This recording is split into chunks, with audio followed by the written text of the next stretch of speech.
Je n'aurais jamais cru que mon propre fils puisse me trahir ainsi. Je suis assise à l'arrière d'une ambulance, les mains tremblantes, le cœur brisé, tandis que Julien, avec un sourire hypocrite, m'explique que c'est pour mon bien.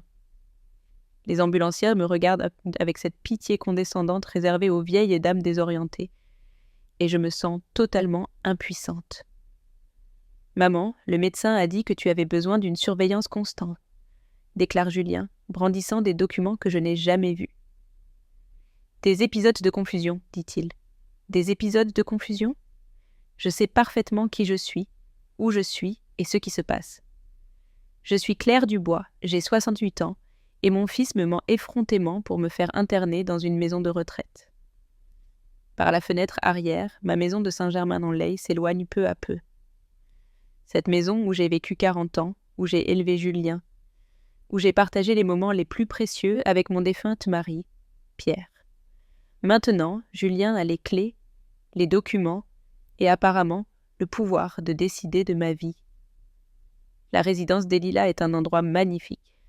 Maman, tu seras très bien soignée, poursuit-il, les yeux rivés sur son téléphone, comme s'il s'agissait d'une simple formalité. Ces paroles sonnent creuses, répétées. Camille, sa petite amie, n'est pas là. Elle célèbre probablement dans ma maison, planifiant ce qu'ils vont vendre en premier. La douleur dans ma poitrine n'est pas physique. C'est la prise de conscience que le fils pour qui j'ai tout sacrifié me voit comme un obstacle à éliminer. Pendant le trajet, j'essaie de reconstituer ce qui vient de se passer. Ce matin, je me suis réveillée dans mon lit, j'ai pris mon petit déjeuner dans ma cuisine, j'ai arrosé mes rosiers dans le jardin. Une journée ordinaire, jusqu'à ce que Julien arrive avec ses ambulanciers et ses papiers. Pas de discussion préalable, pas d'avertissement, juste des documents médicaux falsifiés qui parlent de démence sénile et d'épisodes de désorientation que je n'ai jamais eus. Julien a tout orchestré, et moi, comme une idiote, je lui faisais entièrement confiance. Mais quelque chose a changé en moi durant ce trajet. La soumission qui m'a définie pendant des années commence à s'effriter. Une petite voix, longtemps réduite au silence, murmure que quelque chose ne va pas. Terriblement pas. La résidence des Lilas apparaît devant nous. Une prison déguisée en hôtel de luxe. Les jardins sont impeccables. La façade élégante, mais je sais que c'est ma cage. Julien m'aide à descendre de l'ambulance avec une fausse sollicitude qui me retourne l'estomac. « Tu vois comme c'est beau, maman ?» dit-il en désignant les parterres de fleurs. Mais je ne vois pas de beauté, je vois des barreaux dorés.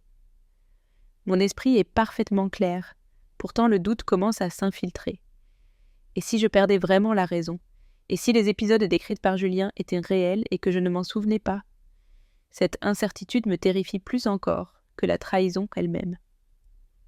En marchant vers l'entrée, j'observe Julien sous un nouveau jour. Son costume coûteux, sa montre flambant neuve, son attitude nerveuse mais déterminée. Il y a à peine un an, Julien rentrait à la maison tous les dimanches, avec un sourire chaleureux, apportant une tarte aux pommes, ma préférée. Mais maintenant, je me souviens qu'il finissait toujours par parler des titres de propriété, de l'assurance des bijoux, de choses qui ne l'avaient jamais intéressé auparavant. Je pensais qu'il veillait sur moi. Maintenant, je vois les signes que j'ai ignorés. Ces suggestions répétées de vendre la maison, ces questions insistantes sur mes économies, ces visites de plus en plus fréquentes avec Camille. Tout prend un sens sinistre.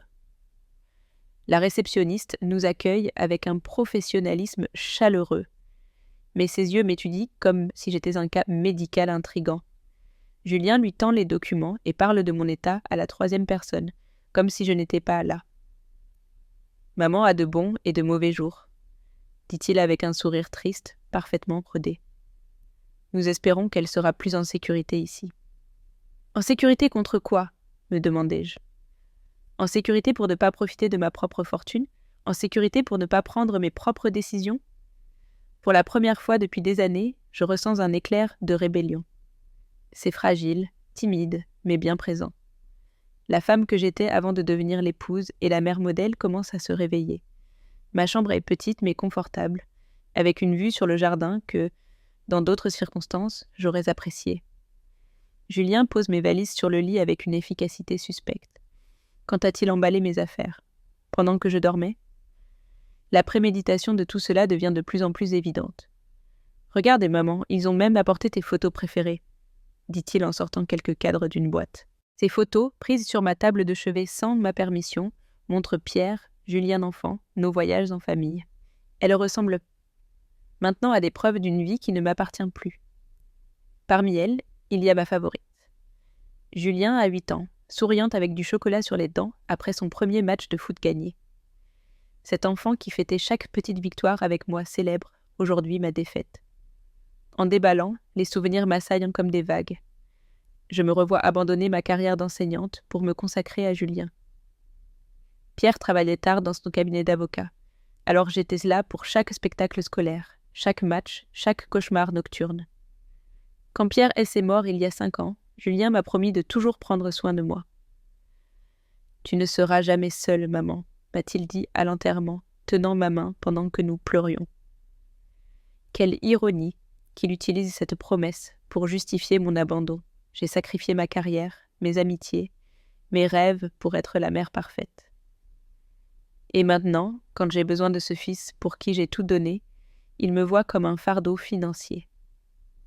Les premiers jours à la résidence des Lilas, Julien me rend visite assidûment, jouant le rôle du fils dévoué. Il apporte des fleurs, des magazines, un sourire répété, mais ses yeux trahissent ses calculs. Il parle de simplifier ma vie en vendant la maison, d'optimiser mes finances en transférant mes comptes à son nom. Tout cela pour ma sécurité, bien sûr. Camille ne vient qu'une fois, et son jeu d'actrice est encore moins convaincant. Elle reste près de la porte, évitant de toucher quoi que ce soit, comme si la vieillesse était contagieuse. Ses commentaires sur le charme de l'endroit sonnent faux. Je vois qu'elle regarde sa montre, pressée de partir. Cette femme de 30 ans a décidé que je ne mérite pas qu'on feigne de l'affection pour moi.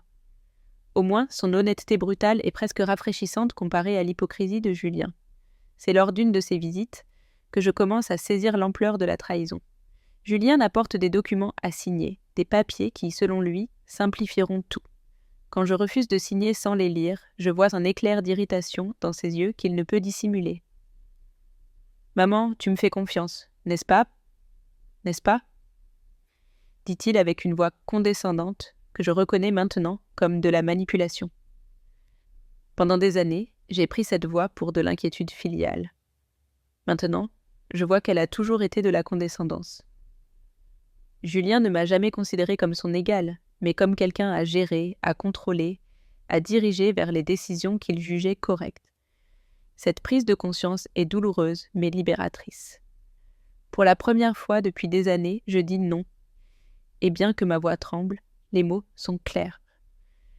Je ne signerai rien tant que mon avocat n'aura pas examiné ces documents. Cette nuit-là, seule dans ma chambre, je laisse les souvenirs déferler sans filtre. Je me souviens du dernier Noël, il y a 4 mois. Julien et Camille sont arrivés en retard au dîner, chuchotant entre eux, examinant la maison avec des regards que je comprends maintenant comme des estimations immobilières. Camille touchait les meubles anciens, demandant leur valeur. Julien s'est soudain intéressé à mes bijoux, suggérant de les mettre dans un coffre-fort, sous prétexte de me protéger contre d'éventuels vols. Comme j'étais aveugle, ils ne protégeaient pas mes biens, ils les inventoriaient.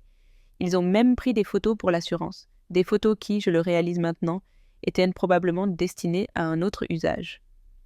Je me souviens aussi des conversations apparemment anodines sur ma santé.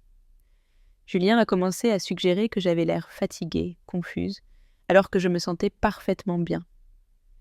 Il remettait en question mes décisions les plus simples, comme quoi porter ou quoi cuisiner. « Es-tu sûre de vouloir faire ça, maman ?» devenait sa phrase fétiche.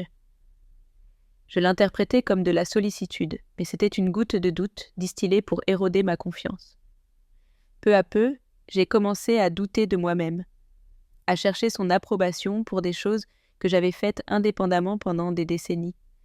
C'était une manipulation si subtile que je ne l'ai pas reconnue.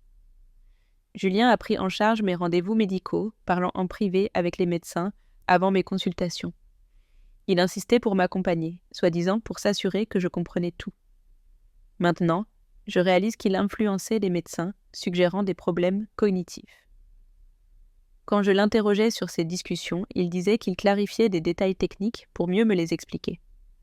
Son paternalisme a tellement érodé mon autonomie que je ne l'ai pas remarqué jusqu'à ce qu'il soit trop tard.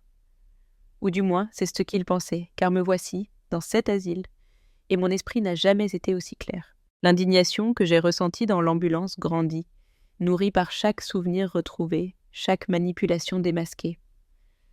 3 jours après mon arrivée à la résidence des Lilas, la réalité de ma situation se précise. Les infirmières sont aimables, mais elles me traitent comme une enfant. « Comment allez-vous aujourd'hui, Madame Dubois ?» me demande-t-elle avec cette voix douce réservée aux patients fragiles. Julien a convaincu le personnel que j'ai des épisodes de confusion et toute protestation de ma part est interprétée comme une preuve de mon état. C'est un piège parfait. Plus j'insiste sur ma lucidité, plus je semble folle. Mais Julien a sous-estimé une chose. L'isolement m'a donné le temps de réfléchir, de me souvenir, de relier des points que j'avais ignorés.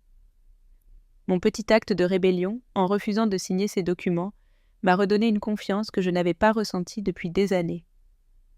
Ce matin, Julien arrive avec d'autres documents, accompagné d'un notaire, signe que les choses s'accélèrent. « Ce sont des formalités, maman, » dit-il en étalant les papiers sur la table de ma chambre. « Ça nous permettra de mieux prendre soin de toi. » Mais quand j'essaie de les lire, il les déplace constamment, ne montrant que les lignes où je dois signer. Le notaire, un homme âgé qui évite mon regard, semble mal à l'aise. Je lui demande directement ce que je signe, et Julien intervient immédiatement. « Maman, je t'ai déjà expliqué. C'est pour ta tranquillité. » Son impatience devient visible. Le masque du fils dévoué commence à se fissurer, et cela me procure une étrange satisfaction. Quand je refuse catégoriquement de signer sans tout lire, Julien perd momentanément son sang-froid. « Maman, fais-moi confiance pour une fois !» s'écrie-t-il. Puis, réalisant qu'il en a trop dit, il se reprend. « Pardon, c'est juste que je m'inquiète tellement pour toi. » Mais j'ai vu la vérité. La frustration, l'urgence, la colère, à peine contenue. Mon cœur bat de peur. Et si j'avais tort? Et si je perdais vraiment la tête?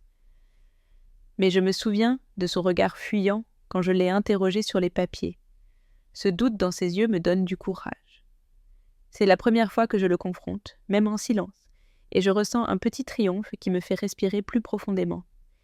Julien a besoin de ces documents signés rapidement, et ma résistance le désarçonne. Cela me donne un avantage que je ne soupçonnais pas. Le temps, c'est de mon côté, pas du sien. Cet après-midi, Camille vient seule, sans Julien. Sa vraie personnalité éclate au grand jour. Elle s'assoit le plus loin possible de moi et va droit au but. « Claire, nous avons besoin de ta coopération. Julien traverse des difficultés financières et ton obstination n'aide pas. » Sa froideur est presque rafraîchissante après tant d'hypocrisie. Au moins, elle est honnête sur ses intentions. Elle m'explique avec une franchise brutale qu'ils ont des dettes urgentes, que leur style de vie nécessite d'optimiser les ressources et que mon égoïsme perturbe leurs plans. L'audace de ses paroles me coupe le souffle, mais réveille aussi une fureur endormie. « Vas-tu emporter ton argent dans ta tombe ?» me lance-t-elle avec un sourire cruel.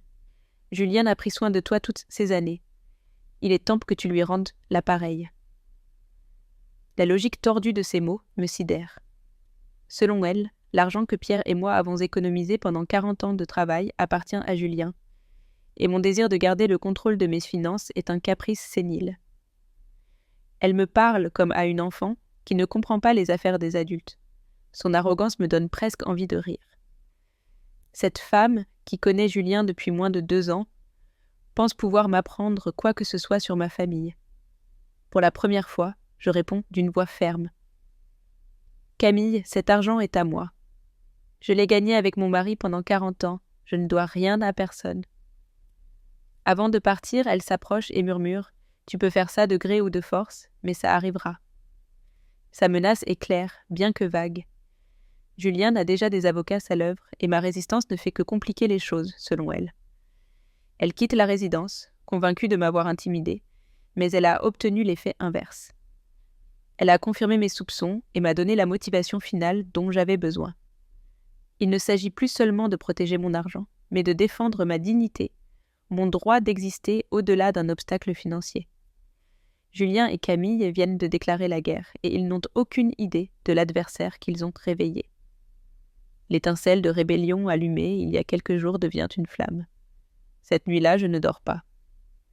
Les mots de Camille résonnent comme des échos dans une caverne.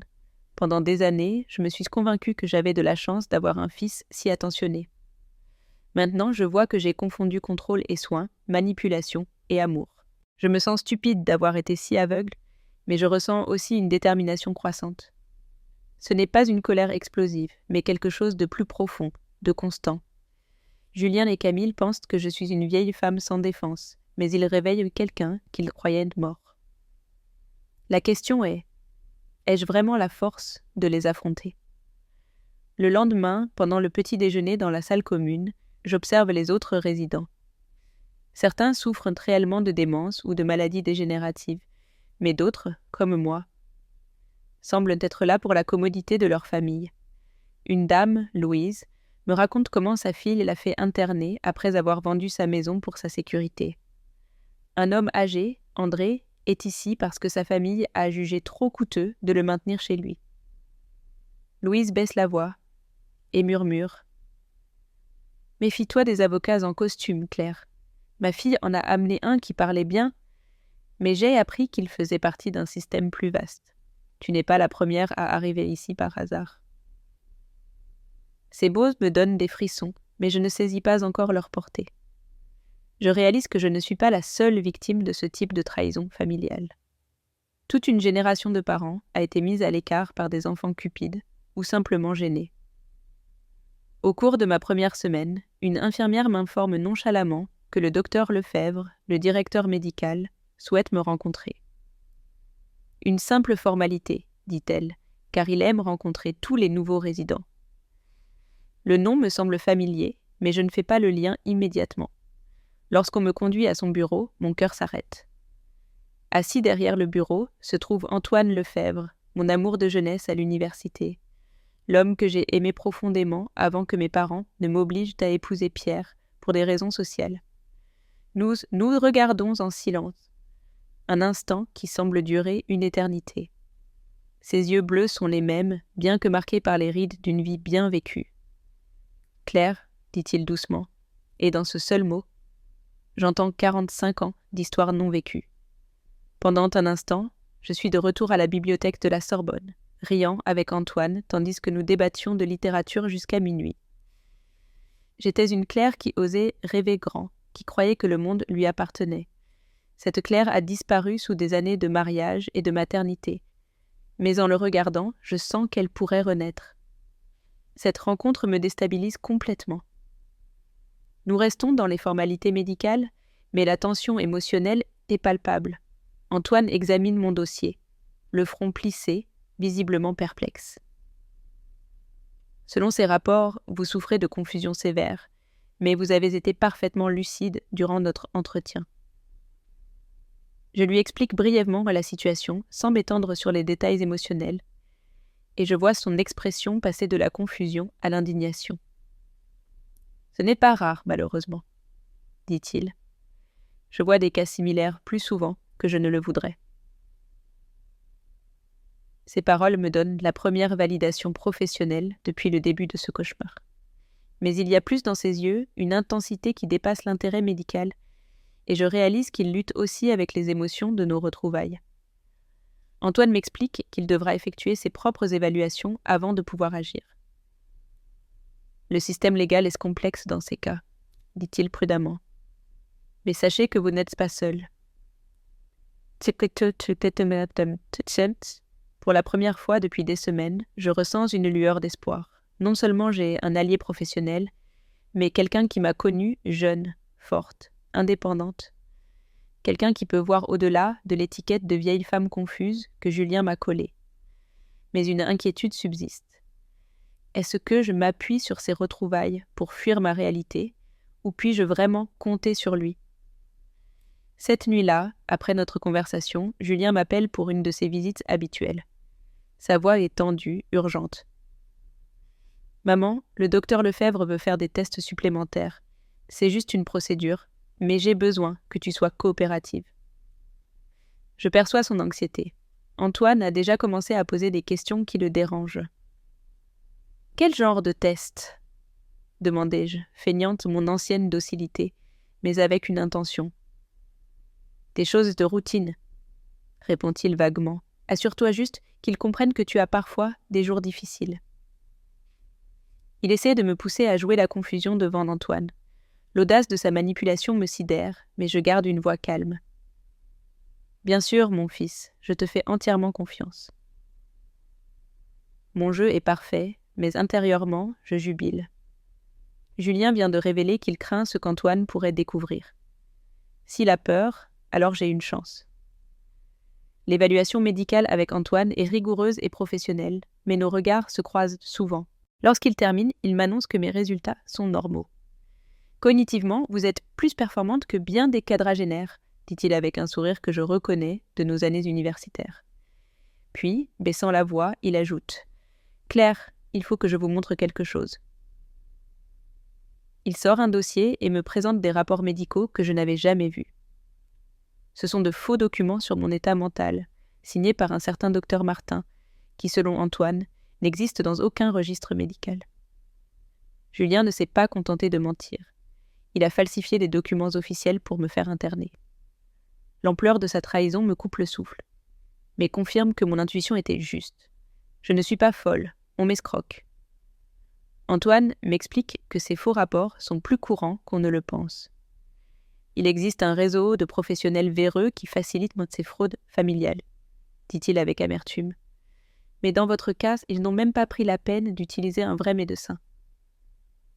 Il me montre comment retracer les falsifications, des dates incohérentes, des signatures qui ne correspondent pas, des diagnostics contredisant mes bilans antérieurs. Julien a été si pressé qu'il a commis des erreurs grossières.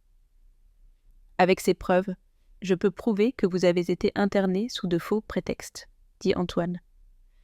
Ces mots me remplissent d'une euphorie que je n'avais pas ressentie depuis des années. J'ai enfin des preuves concrètes de la trahison de Julien. Plus important, j'ai un allié qui me croit et qui a le pouvoir de m'aider, mais Antoine a d'autres révélations. En enquêtant sur mon cas, il a découvert que Julien a entamé des démarches légales pour devenir mon tuteur financier. Il y a des documents en cours qui lui donneraient le contrôle total de vos biens, dit-il, me montrant des copies de requêtes judiciaires. La chronologie est accablante.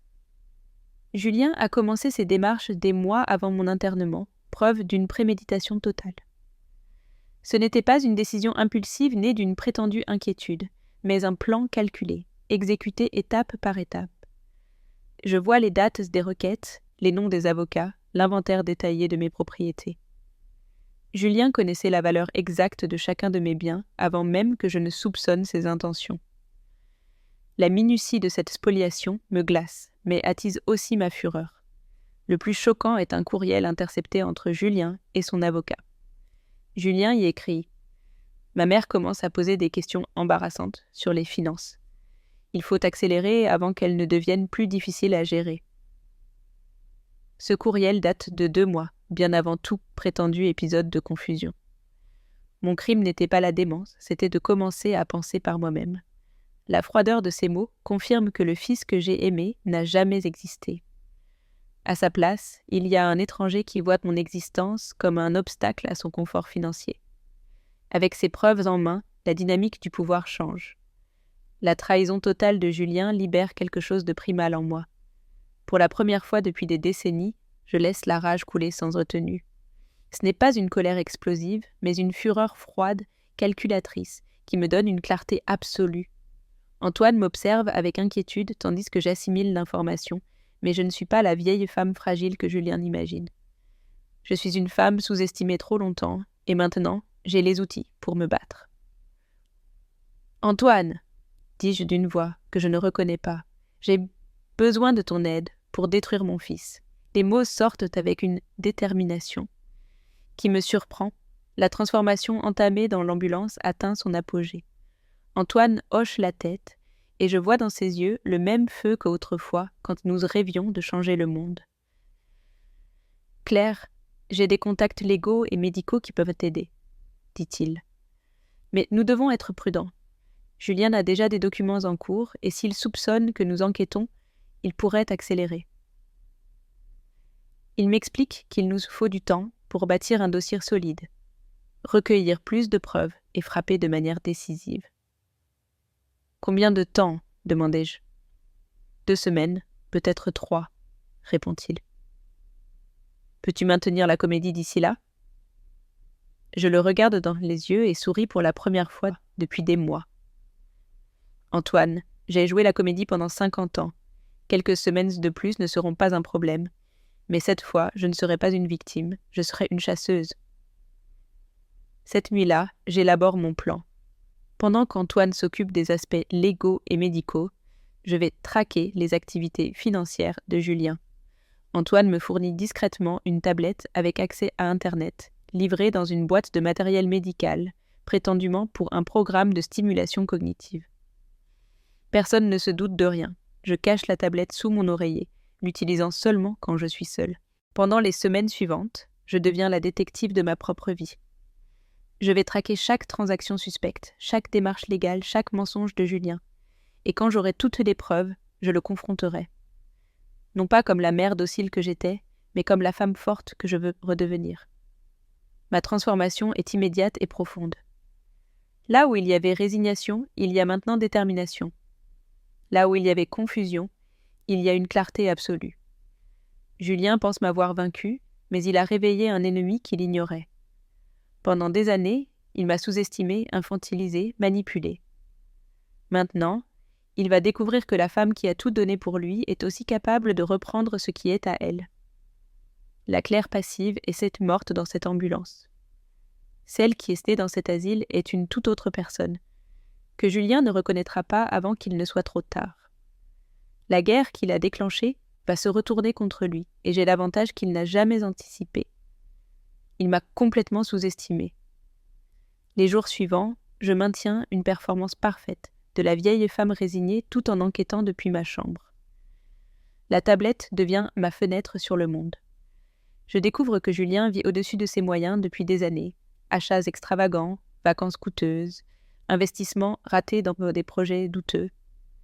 Je trouve aussi que Camille a ses propres dettes, des prêts à court terme et des cartes de crédit à découvert. Ils ne sont pas seulement cupides, ils sont désespérément irresponsables.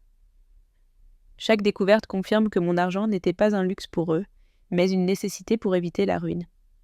Plus inquiétant, je découvre que Julien a accédé à certains de mes comptes depuis des mois, utilisant des informations obtenues lorsqu'il m'aidait avec mes finances. De petits retraits, des transferts qu'il pensait que je ne remarquerais pas. Il m'a volé graduellement tout en planifiant le grand coup pour prendre le contrôle total. Les preuves sont accablantes, et chaque trouvaille alimente ma détermination. Non seulement je vais récupérer ma liberté, mais je vais m'assurer que Julien paie pour ses actes. Louise m'avait parlé de quelque chose de plus grand, et je commence à en voir l'ampleur. Au 4e jour de mon enquête, Julien vient me voir et me presse à nouveau sur les documents de transfert de pouvoir. « Maman, il faut vraiment régler ça vite, » dit-il, l'impatience à peine voilée. « Les frais de la résidence augmentent et nous devons optimiser tes ressources. » Je l'interroge subtilement sur certaines transactions découvertes, les présentant comme une confusion sur mes relevés bancaires. « Tu te souviens de ce retrait de 5 000 € en mars, mon fils ? Je suis un peu perdue à ce sujet. » Je vois son visage se crisper, ses yeux chercher une explication. Sa nervosité confirme qu'il sait exactement de quoi je parle et qu'il ne s'attendait pas à ce que je le remarque. C'est jouissif de voir la proie devenir le chasseur. Julien tente d'expliquer les transactions comme des dépenses urgentes gérées pour moi, mais ses réponses sont floues et incohérentes. Quand je pose des questions plus précises, jouant toujours la vieille femme confuse, il s'agace visiblement. « Maman, ce sont précisément les choses dont tu ne devrais pas t'inquiéter, » dit-il, irrité. « C'est pour ça qu'on a besoin que tu signes ces documents, pour que je gère tout ça pour toi. » Sa logique est circulaire. Il me vole pour prouver que j'ai besoin qu'il gère mon argent pour me protéger de lui-même. L'ironie serait amusante si elle n'était pas si sinistre. Mais je vois la panique grandir dans ses yeux. Son plan parfait s'effrite et il ne comprend pas pourquoi. À la fin de la 2e semaine, Antoine découvre que Julien ne travaille pas seul. Un avocat, Philippe Morel, spécialisé dans les tutelles d'urgence, dirige un réseau de complices incluant des médecins corrompus, des travailleurs sociaux véreux et même des juges qui ferment les yeux contre des faveurs. « Claire, c'est plus grave que nous pensions », dit Antoine gravement. Julien n'est qu'un pion dans une opération qui dépouille systématiquement les personnes âgées. Cette révélation me glace. Je ne suis pas seulement victime de la trahison de mon fils, mais d'une conspiration criminelle organisée. Ce que Louise m'avait murmuré prend tout son sens. Mais il y a plus. Antoine me montre des documents prouvant que Morel a déjà ciblé d'autres personnes âgées fortunées avec des familles corruptibles. Mon cas n'est pas unique, il s'inscrit dans une chaîne d'exploitation. Ce qui m'inquiète, c'est ce que Morel connaît le système judiciaire mieux que nous, explique Antoine. Ou que, il sait quels juges sont corruptibles et lesquels éviter. Nous devons être encore plus prudents, car nous ne luttons pas seulement contre Julien, mais contre un réseau criminel avec des ressources et des connexions. L'ampleur du problème m'accable un instant, mais je réalise que si c'est plus grand que Julien, l'arrêté pourrait aider d'autres, comme Louise et André. La nouvelle la plus dévastatrice arrive quand Antoine m'informe que Morel a accéléré les démarches judiciaires. Une audience est prévue la semaine prochaine, dit-il, me montrant des documents officiels. Morel a convaincu le juge que mon état se détériore rapidement, nécessitant une action immédiate. Julien a menti au tribunal, inventant des épisodes de violence, des tentatives d'évasion, des comportements erratiques. Si cette audience suit le plan de Morel, Julien aura le contrôle total de mes biens avant que nous puissions l'arrêter. Le temps que je pensais avoir s'est évaporé. Cette nuit-là, je ressens un mélange de terreur et de fureur. Julien ne m'a pas seulement trahi, il m'a vendu à des criminels professionnels. Je suis une marchandise dans une machine qui perfectionne l'art de voler les personnes âgées. Mais je ressens aussi une détermination absolue. Je ne serai pas une victime de plus dans les statistiques de Morel. Je ne laisserai pas mon fils et ses complices détruire ma vie pour financer leurs échecs. Il est temps de passer de victime à chasseuse. Julien veut une guerre, il va l'avoir, mais avec des armes qu'il n'a jamais soupçonnées. L'audience de la semaine prochaine ne sera pas ma condamnation, mais la sienne. Le matin de l'audience, Julien arrive tôt à la résidence pour me préparer.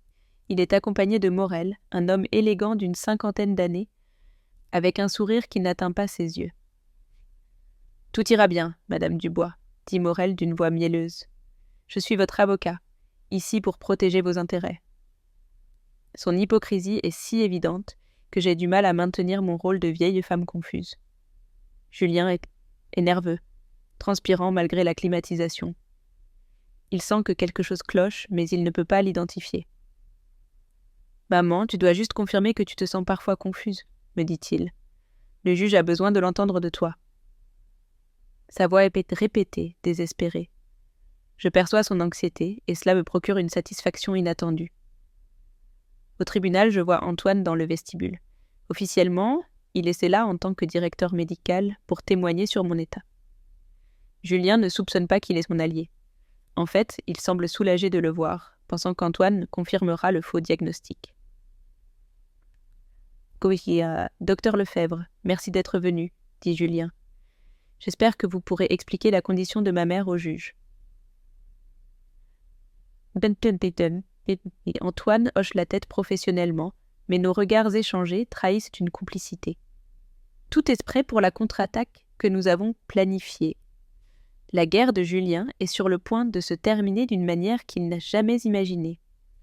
Dans la salle d'audience, le juge Lambert semble ennuyé, comme si c'était une routine. Morel présente son cas avec l'efficacité de quelqu'un qui a fait cela des centaines de fois. Une mère âgée atteinte de démence, un fils dévoué soucieux de son bien-être, un besoin urgent de protection légale. Les mensonges coulent de sa bouche comme de l'eau. Julien témoigne de mes prétendus épisodes de confusion, de ma détérioration cognitive, de mon incapacité à gérer mes finances. Son numéro est convaincant, car il l'a répété pendant des mois, mais je connais la vérité derrière chaque mot. Chaque mensonge attise ma détermination à le détruire.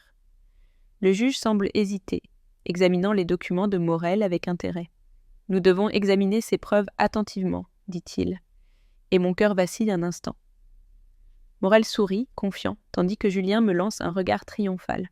Quand vient mon tour de témoigner, Julien et Morel s'attendent à ce que je confirme leur récit. Au lieu de cela, je me lève avec une clarté et une force qui les pétrifient. « Votre honneur, dis-je d'une voix qui emplit la salle. Je m'appelle Claire Dubois, j'ai 68 ans. Et je suis ici pour dénoncer que mon fils, Julien Dubois, a falsifié des documents médicaux volés sur mes comptes bancaires et conspiré avec cet avocat pour me dépouiller frauduleusement de mes biens. » Le silence est total. Julien blêmit, Morel se fige, et le juge me prête enfin toute son attention. « De plus, poursuis-je, j'ai des preuves complètes de tout ce que je viens d'affirmer. » Fils. C'est le moment que j'attendais depuis des semaines. L'expression de choc absolu sur le visage de Julien quand il réalise que je l'ai surpassé. La vieille femme confuse qu'il croyait avoir brisée n'a jamais existé. La réaction de Julien est immédiate et dévastatrice pour son cas. « C'est exactement ce que je disais », s'écrie-t-il, perdant tout contrôle. « Elle délire, elle invente des conspirations. » Mais son emportement contredit l'image du fils patient qu'il voulait projeter. Morel tente de le calmer, mais il est trop tard. Julien continue, criant sur mon ingratitude et ma paranoïa, révélant sa frustration et son ressentiment. Chaque mot confirme mon témoignage sur sa vraie nature. Le juge observe avec une alarme croissante, se demandant comment il a pu manquer les signaux. Le masque de Julien est tombé, exposant le monstre qu'il cachait. Quand Antoine témoigne, il porte le coup fatal avec un calme professionnel. Il présente les documents falsifiés, explique les incohérences médicales et décrit comment mon évaluation actuelle contredit le diagnostic initial. À mon avis professionnel, déclare-t-il, Madame Dubois était non seulement lucide, mais montre des signes de traumatisme psychologique compatibles avec des abus familiaux. Ces mots résonnent comme des bombes. Morel tente de s'opposer, mais les preuves parlent d'elles-mêmes. Signatures falsifiées, dates incohérentes, médecins inexistants. Tout est exposé. Je vois Morel réaliser qu'il a non seulement perdu, mais qu'il risque des conséquences criminelles. Morel tente une dernière défense, suggérant un conflit d'intérêts de la part d'Antoine, mais il s'aventure en terrain dangereux. « Votre honneur, » dit Antoine avec un sourire froid. « J'ai documenté chaque aspect de cette affaire précisément pour anticiper de telles accusations. » Puis, il présente une preuve inattendue, des enregistrements de conversations entre Julien et Morel, discutant de la manipulation de la procédure. Ces enregistrements ont été obtenus légalement dans le cadre de mon enquête médicale sur le bien-être de ma patiente, explique-t-il. Le visage de Morel passe de l'arrogance à la terreur. Julien, en entendant sa propre voix conspirer, s'effondre sur sa chaise, comprenant que son plan est à perte. Le juge Lambert est furieux, tant d'avoir été presque dupé que de la corruption dans son système. « Monsieur Morel, dit-il d'une voix glaciale, j'ordonne une enquête complète sur vos pratiques et une révision de toutes vos affaires similaires. » Puis, s'adressant à Julien. « Monsieur Dubois, vos actions constituent des abus familiaux, une fraude financière et une falsification de documents. Je recommanderais des poursuites criminelles. » Julien s'effondre, réalisant qu'il a non seulement perdu l'accès à ma fortune, mais qu'il fera face à des conséquences légales graves. Quand il me regarde, je ne vois plus le fils manipulateur, mais un étranger effrayé qui comprend enfin qu'il m'a sous-estimé. Après le triomphe au tribunal, une chute émotionnelle m'envahit. De retour à la résidence des Lilas, le poids de la trahison de Julien me frappe. Pendant 30 ans, j'ai cru avoir un fils qui m'aimait, et maintenant, je sais que c'était une illusion. Le Julien que je connaissais n'a jamais existé. À sa place, un étranger qui tolérait ma présence tant qu'elle lui était utile financièrement. La douleur est plus profonde, que la perte de Pierre. Au moins, avec Pierre, j'ai gardé de beaux souvenirs. Julien a contaminé toute notre relation. Chaque étreinte, chaque « je t'aime », chaque moment partagé semble maintenant un mensonge. Antoine me trouve en larmes cette nuit-là. Ce que je n'avais pas fait durant tout ce processus. J'ai gagné, lui dis-je entre deux sanglots, mais on dirait une perte. Il m'explique que je fais le deuil non d'une personne, mais d'une illusion. Tu as vécu avec l'image d'un fils qui n'était pas réel. Maintenant, tu dois faire ton deuil pour avancer. Ces mots sont vrais mais douloureux. J'ai aimé pendant des décennies quelqu'un qui n'existait que dans mon imagination. Le vrai Julien est un étranger égoïste qui voit sa mère comme une ressource à exploiter. Aurais-je pu l'arrêter plus tôt ? Y avait-il un moment où j'aurais pu lui apprendre à valoriser autre chose que l'argent ? La culpabilité me ronge un instant, mais je me souviens de ses yeux froids en signant les papiers pour m'interner. Ce n'était pas à moi de le sauver, c'était à lui de ne pas me trahir. Les jours suivants, j'oscille entre l'euphorie de la victoire et le désespoir de la perte. Parfois, je me demande si j'ai fait le bon choix. Si j'aurais dû essayer de réparer ma relation avec Julien, mais Antoine me rappelle qu'on ne peut réparer ce qui n'a jamais été réel. C'est cassé parce que ça n'a jamais été entier. Julien a fait ses choix. Tu t'es simplement défendu. Je commence à comprendre que ma douleur vient de la perte de l'illusion d'un fils aimant. Bien que réelle et douloureuse, cette perte est aussi libératrice. Pour la première fois depuis des décennies, je n'ai pas à prétendre qu'une relation toxique est de l'amour. Lors d'une conversation nocturne avec Antoine, ma perspective change radicalement. « Claire, dit-il, tu as défini ta valeur à travers ta relation avec Julien pendant des décennies. Qui es-tu quand tu n'es pas sa mère ? La question me coupe le souffle, car je n'ai pas de réponse immédiate. Pendant si longtemps, je me suis définie comme épouse et mère que je n'ai jamais développé ma propre identité. À 68 ans, j'ai l'opportunité de découvrir qui est vraiment Claire Dubois, sans chercher à plaire à quiconque. C'est terrifiant, mais excitant. Julien m'a rendu service en me trahissant si complètement. Il m'a forcé à trouver ma propre force. L'illumination vient un matin, en regardant le lever du soleil depuis ma fenêtre. Pendant des semaines, je me suis concentrée sur battre Julien, prouver ma compétence, récupérer mon autonomie. Mais il y a plus important. J'ai retrouvé ma voix.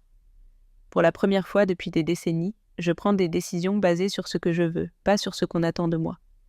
La femme qui a confronté Julien au tribunal n'était pas la mère soumise d'autrefois. C'était une personne forte, indépendante, enfouie sous des années de conditionnement social. Julien pensait me détruire, mais il m'a libérée d'une prison que j'avais construite moi-même. Antoine remarque le changement immédiatement. « Il y a quelque chose de différent dans tes yeux aujourd'hui, » dit-il. Comme si tu t'étais enfin retrouvée. Il a raison, je suis passée de victime des circonstances à architecte de mon destin. Non seulement j'ai vaincu Julien, mais je me suis libérée des attentes limitantes et des définitions extérieures de ma valeur. À 68 ans, je suis libre d'être qui je suis vraiment, pas ce que les autres veulent que je sois. Quelques semaines après le procès, je prends la décision la plus importante de ma nouvelle vie. Quitter la résidence des Lilas, non pour retourner à mon ancienne existence, mais pour en commencer une nouvelle. Antoine m'a proposé de vivre avec lui, reprenant l'amour interrompu il y a 45 ans. Mais avant de construire un avenir, je dois clore le passé. Mon premier arrêt est la banque, où j'annule toutes les autorisations données à Julien et change mes mots de passe.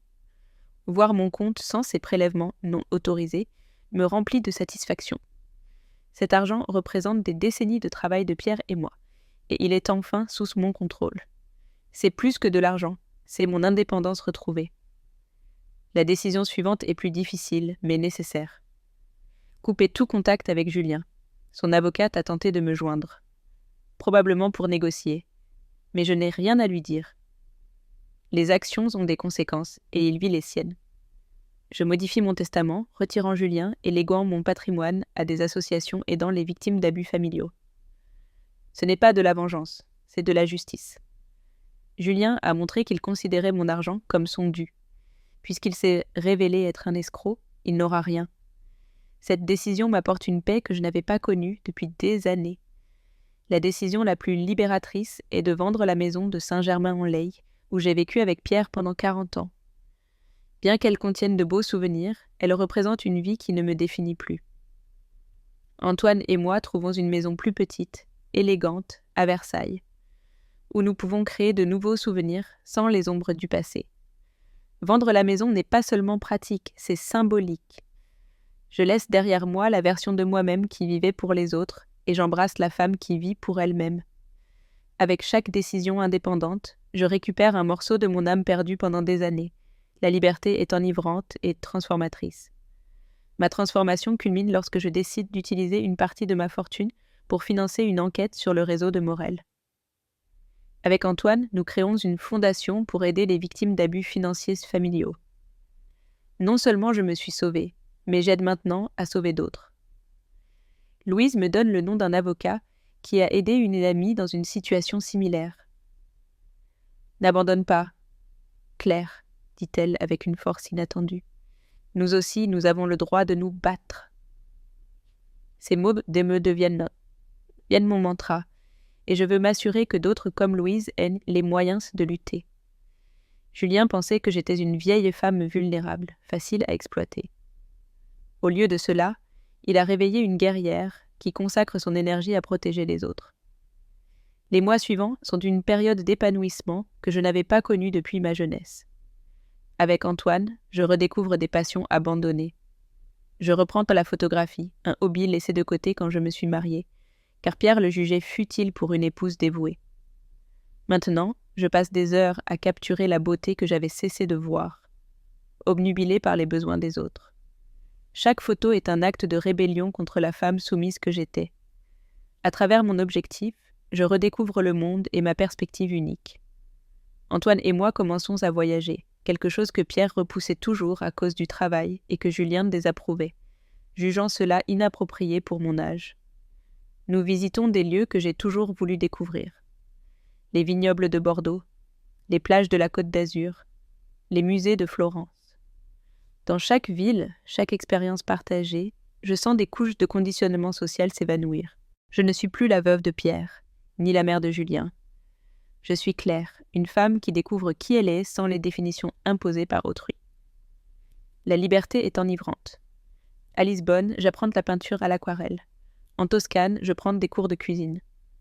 Dans chaque endroit, je me permets d'être l'étudiante curieuse que j'ai toujours été, mais que je n'ai jamais pu exprimer. Mon travail avec la Fondation devient ma passion.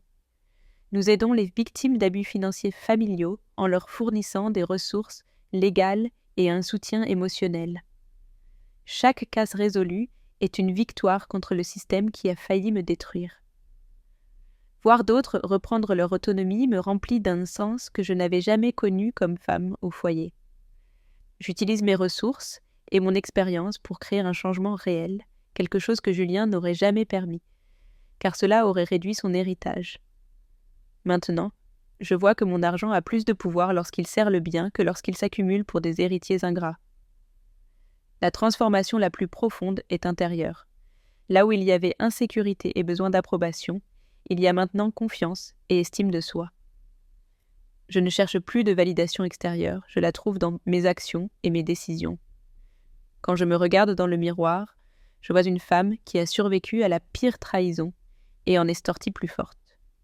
Mes rides sont des lignes de sagesse, pas d'inquiétude. Ma posture est droite, ma voix ferme, mes décisions claires. Julien a essayé de me détruire, mais il m'a libérée d'une prison que j'avais bâtie par des décennies d'autosacrifice. La femme que j'étais avant le mariage est revenue, enrichie par l'expérience et la force acquise dans l'adversité. Le destin de Julien se déroule comme prévu. Des accusations criminelles sont portées et il est condamné pour fraude et falsification. Morel fait aussi face à des conséquences graves et son réseau est démantelé grâce à l'enquête financée par notre fondation. Plus satisfaisant que sa punition est l'effondrement de sa vie personnelle. Camille l'abandonne dès qu'elle réalise qu'il n'y aura pas d'héritage, et leurs dettes le mènent à la faillite. Julien, qui se croyait si malin en manipulant sa mère, découvre qu'il est incapable de gérer les conséquences de ses actes. Son arrogance est sa perte. Comme je l'avais prédit, il tente de me contacter depuis la prison, mais j'ignore ses appels et ses lettres. Je n'ai rien à lui dire, car il n'y a plus de relations à sauver. Le fils que j'ai aimé n'a jamais existé. C'était une projection de mes espoirs maternels. Le vrai Julien est un étranger, qui m'a vu comme une ressource à exploiter. Je ne ressens pas de satisfaction vengeresse, juste une indifférence totale, comme s'il était né. Un vague souvenir déplaisant. Mes relations sociales se transforment complètement. Les amis de mon mariage étaient des épouses de collègues de Pierre, des liens superficiels basés sur la convenance. Maintenant, je cultive des amitiés authentiques, avec des personnes partageant mes intérêts et mes valeurs, des femmes redécouvrant leur identité, des gens impliqués dans le travail social qui respectent mon expérience. Louise devient une amie proche, et ensemble, nous organisons des groupes de soutien pour d'autres victimes. André m'aide avec les finances de la fondation, utilisant son expérience de comptable retraité. Nous formons une famille choisie, basée sur le respect et les expériences partagées. La relation la plus significative est avec Antoine. Reprendre notre romance après 45 ans est à la fois familier et nouveau.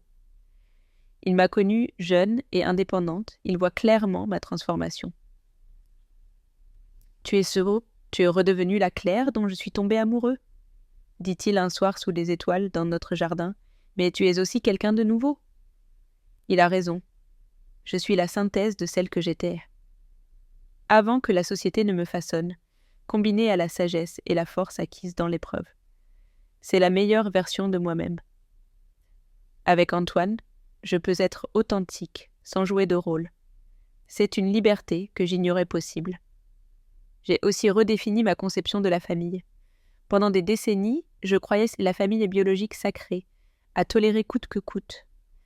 Maintenant, je sais que la vraie famille, ce sont ceux qui vous aiment, vous respectent, vous soutiennent. Julien est peut-être mon fils biologique, mais il n'a jamais été ma famille, au sens émotionnel.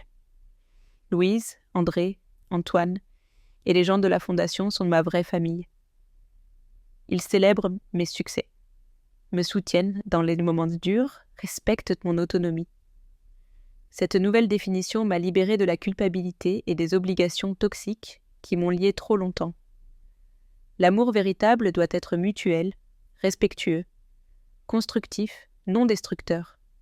6 mois après le procès, Antoine et moi nous marions dans le jardin de notre maison à Versailles.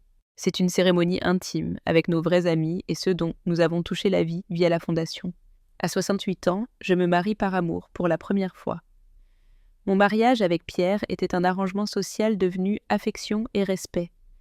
Avec Antoine, c'est une passion et une camaraderie que je croyais perdue. En échangeant nos vœux, je vois Julien au loin, observant depuis l'autre côté de la clôture. Il est en liberté conditionnelle, mais il n'a plus aucun pouvoir sur moi. Sa présence ne me trouble pas, elle confirme que j'ai fait les bons choix. Ma nouvelle vie est si solide qu'il ne peut l'atteindre. Ma vie est pleine de sens et de joie d'une manière que je n'imaginais pas possible. Mes matinées sont dédiées à la photographie, capturant la beauté autour de moi. Mes après-midi au travail avec la Fondation, aidant d'autres victimes. Mes soirées avec Antoine, partageant des conversations profondes et planifiant de nouvelles aventures.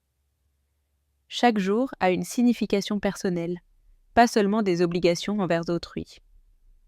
J'ai appris que le sacrifice constant n'est pas une vertu, mais de l'autodestruction. La vraie vertu est de devenir la meilleure version de soi et d'utiliser cette force pour aider, non se consumer. Ma photographie gagne une reconnaissance locale, avec des expositions sur la beauté du troisième âge et la résilience des survivants. Chaque image raconte une histoire de renouveau. La leçon la plus profonde est qu'il n'est jamais trop tard pour reprendre sa vie. Pendant des années, je croyais mon temps de croissance fini, mon rôle réduit à maintenir le statu quo jusqu'à la mort. Julien m'a rendu service en me trahissant.